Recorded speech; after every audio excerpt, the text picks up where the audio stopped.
خواتین سے گزارش ہے کہ گھر کے مردوں کی خدمت، اپنے بچوں کی خدمت، سسر اور ساس کی خدمت اپنے لیے بوجھ نہ سمجھیں بلکہ سعادت سمجھیں۔ اللہ رب العزت نے اپنے گھر والوں کی خدمت کا موقع دیا ہے، میں جا کر دوسروں کے گھروں میں کام کرنے پر مجبور نہیں کیا ہے۔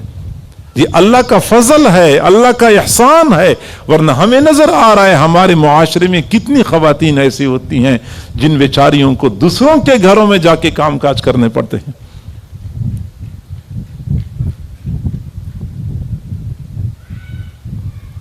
مرد حضرات کو موقع ملتا ہے وہ بھی دوسروں کی خدمت میں کمی نہ کیا کریں۔ سعادت مند ہوتے ہیں وہ لوگ جو خدمت کے مواقع کی تلاش میں ہوتے ہیں، جو ہی موقع ملتا ہے تو فائدہ اٹھاتے ہیں۔ قرآن پاک میں اللہ تعالیٰ نے حضرت موسیٰ علیہ السلام اور ان کی اہلیہ کا واقعہ بیان فرمایا ہے، وہ مختصر ہے، میں ذرا تفصیل سے بیان کرتا ہوں کہ جب حضرت موسیٰ علیہ السلام اپنی اہلیہ کے ہمراہ مدین سے مصر کی طرف تشریف لا رہے تھے، رات کا وقت تھا، میاں بیوی دو بدو چل رہے تھے، اندھیرا تھا، صحرا میں جنگل میں راستہ بھول گئے، ادھر ادھر پھرتے رہے، اور اس دوران اہلیہ نے کہا کہ مجھے تو بچے کی ولادت کی تکلیف شروع ہو گئی۔ حضرت موسیٰ علیہ السلام حیران پریشان، یا اللہ جنگل ہے، بیابان ہے، سر چھپانے کی جگہ نہیں ہے، اتنا بڑا مسئلہ پیش آیا، کیا کرنا چاہیے؟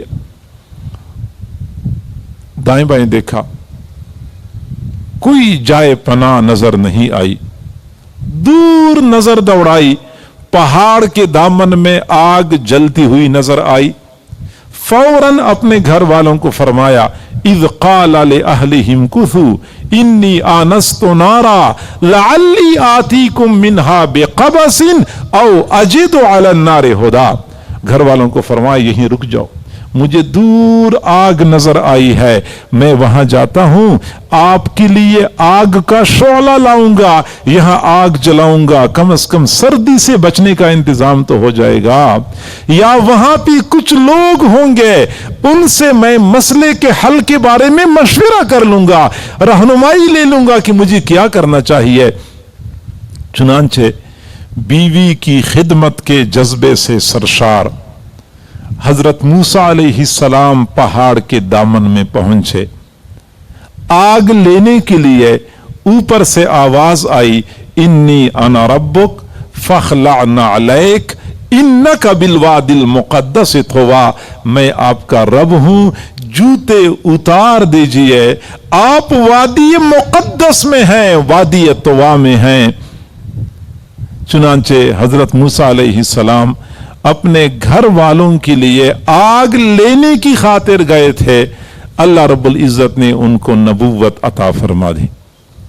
خدا کی دین کا موسیٰ سے پوچھئے احوال، خدا کی دین کا موسیٰ سے پوچھئے احوال کہ آگ لینے کو جائیں پیغمبری مل جائے۔ وہ آگ لینے کے لیے گئے تھے، اللہ تعالیٰ نے نبوت عطا فرما دی۔ وہی لوگ سعادت مند ہوتے ہیں جن کو خدمت کے مواقع ملتے ہیں اور پھر ان مواقع سے فائدہ اٹھاتے ہیں۔ خواتین بیچاریاں صبح سے لے کے شام تک بھاگ بھاگ کے کام کرتی ہیں، کام بھی کرتی ہیں، اپنے آپ کو بھی کوستی رہتی ہیں، گھر کے افراد کو بھی کوستی رہتی ہیں، اور اپنا اجر ضائع کر دیتی ہیں، آپس میں بھی الجھتی رہتی ہیں کہ میں زیادہ کام کرتی ہوں اور یہ کم کام کرتی ہے، وہ کہتے سارا کام تو میں کرتی ہوں، یہ تو کرتی نہیں ہے، وہ اجر اور ثواب ضائع ہو جاتا ہے۔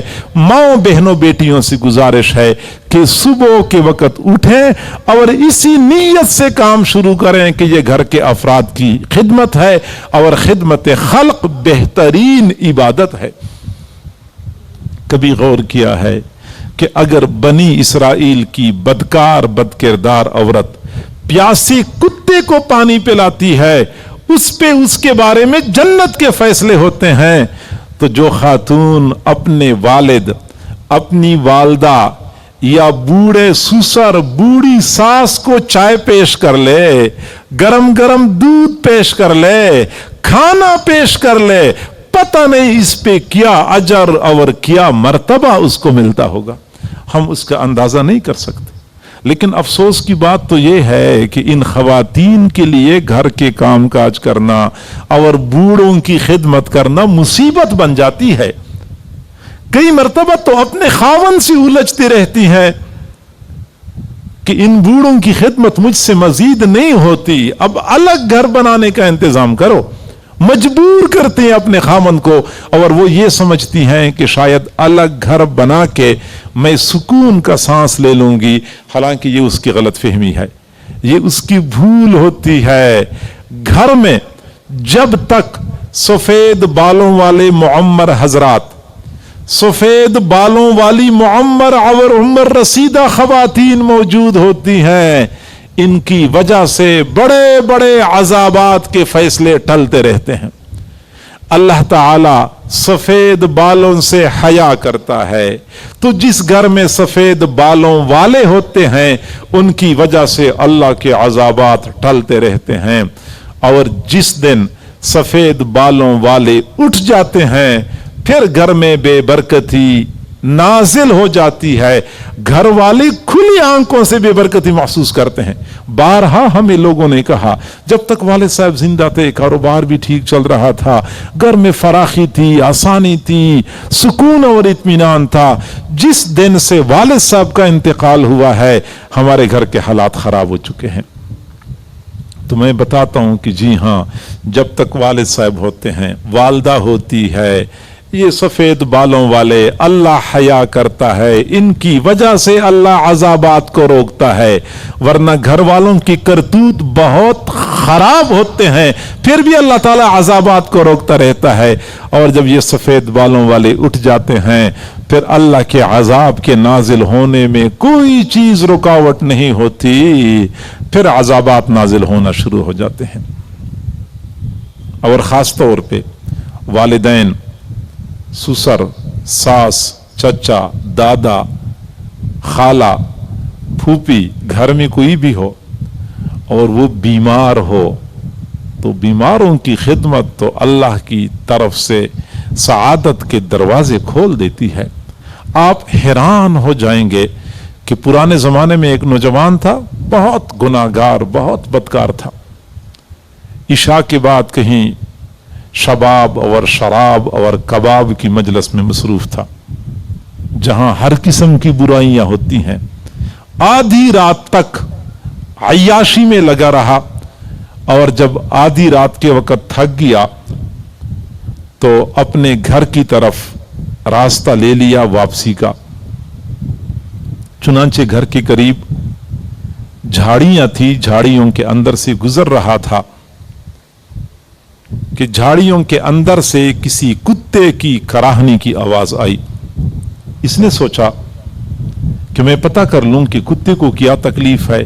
چاندنی رات تھی، جب جھاڑیوں کے درمیان چلا گیا تو دیکھا ایک چھوٹا سا کتا ایک جھاڑی کے اندر گھسا ہوا ہے، شدید سردی کی وجہ سے کراہ رہا ہے۔ اس عیاش اور بدکار نوجوان کو کتے پہ ترس آیا، کتا اٹھایا، اپنے گھر لے کے چلا گیا۔ کتے کو سردی سے بچانے کے لیے جب آگ جلائی، روشنی تیز ہو گئی، پتہ چلا کہ کتے کے جسم پر تو موٹے موٹے زخم ہیں۔ ترس آیا، فوراً پانی گرم کر لیا اور کتے کے زخموں کو دھو لیا، دوائی لگائی، اگلے دن پھر زخموں کو صاف کر لیا، پھر دوائی لگائی۔ یوں کرتے کرتے اس نوجوان نے اس بیمار کتے کی 18 دن تک خدمت کی۔ کتا مکمل صحت یاب ہو گیا۔ پھر اس کتے کو لیا، جہاں سے اٹھایا تھا وہاں پہ پہنچا دیا۔ ایک کتے کی خدمت کر لی، اللہ رب العزت کی جانب سے رحمت کی نظر پڑ گئی۔ اللہ تعالی نے اس نوجوان کو اپنے اولیاء میں شامل فرمایا۔ آج کی دنیا اس نوجوان کو حضرت خواجہ نقشبند بخاری کے نام سے جانتی ہے۔